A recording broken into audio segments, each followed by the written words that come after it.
ప్రభునందు ప్రియమైన వారందరికీ షాలోమ్.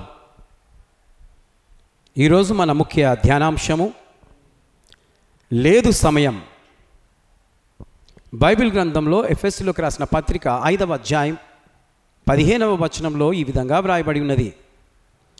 దినములు చెడ్డవి గనుక సమయమును పోనీయక సద్వినియోగము చేసుకొనొచ్చు, అజ్ఞానుల వలె కాక జ్ఞానుల వలె నడుచుకొనుడని దేవుని వాక్యము సెలవిస్తూ ఉంది. కనుక ప్రియమైనటువంటి దేవుని బిడ్డరా, వింటున్న మీరు ఈ రోజున చాలామంది సమయాన్ని వ్యర్థపరుస్తూ ఉన్నారు.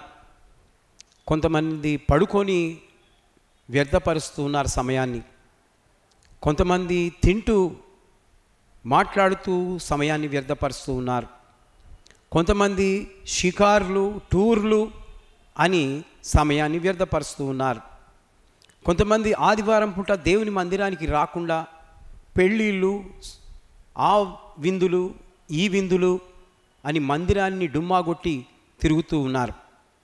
అనగా సమయము దేవుడికి ఇచ్చేది దేవుడికి ఇవ్వకుండా వ్యర్థపరుస్తూ ఉన్నారు. వాక్యం అంటుంది ఆ విధంగా వ్యర్థపరచకండి. కొంతమంది ఈ సంఘం ఆ సంఘం, ఇక్కడ పోతే ఆశీర్వాదాలు వస్తాయి, అక్కడ పోతే ఆశీర్వాదాలు వస్తాయి, ఇక్కడ పోతే ఎక్కువ నేర్చుకుంటాం, అక్కడ పోతే ఎక్కువ నేర్చుకుంటాం, ఇక్కడ ఆటలు ఆడిస్తూ ఉన్నారు, ఇక్కడ నాకు మంచి పేరు వస్తుంది, ఇక్కడ పాటలు పాడిస్తూ ఉన్నారు, ఇక్కడ పోతే మంచి పేరు వస్తుంది అని సమయాన్ని అంతా వృధా చేస్తున్నారు. ప్రభు వాక్యము చూడండి, బోధకులు బోధించే వాక్యాన్ని జాగ్రత్తగా వినండి.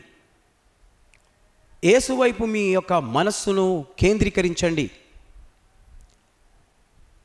యేసు వాక్యాన్ని ఎంతగా మనము వింటే, మందిరంలో ఎంతగా ఎక్కువసేపు మనం గడిపితే అది మనకు చాలా మంచిది. కాబట్టి దేవుని బిడ్డారా, దేవుడు త్వరగా రాబోతున్నాడు. ఆ యేసుక్రీస్తు ప్రభుల వారు త్వరగా రాబోతున్నారు. పెళ్ళి కుమార్తెగా విడిగదిలో సిద్ధపడి ఉన్నావా? ఎవరైతే సమయాన్ని ఎక్కువ దేవునిలో గడుపుతారో వారి కొరకు ఆయన రాబోతూ ఉన్నాడు. ఎందుకో తెలుసా? వారిని రేయి మొదటి 4 జామున తీసుకొని ఆ పరలోక రాజ్యానికి వెళ్తాడు. కాబట్టి నీవు గడిపే ప్రతి సమయం ప్రభువును స్తుతించే విధంగా, ప్రభువును ఆరాధించే విధంగా, మందిరములో 2-3 ఆరాధనలు జరుగుతూ ఉండగా అన్నిట్లలో పాలు పొందుతూ ఆఖరి వరకు నీవు సమయాన్ని ప్రభువులో గడిపితే నీవు ఎత్తబడతావు. వధువు సంఘముగా ఆ సంఘములో నుండి నీవు పైకి ప్రభు సన్నిధికి రేయి జామున ఎత్తబడతావు. అనగా సిద్ధపాటు కలిగిన వారు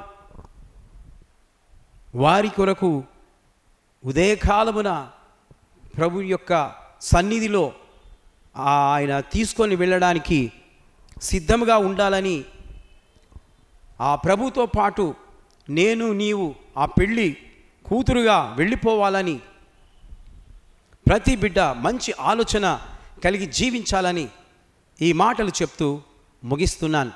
దేవుడు మిమ్మల్ని అందరినీ సిద్ధపరచునుగాక. Amen. May God bless you.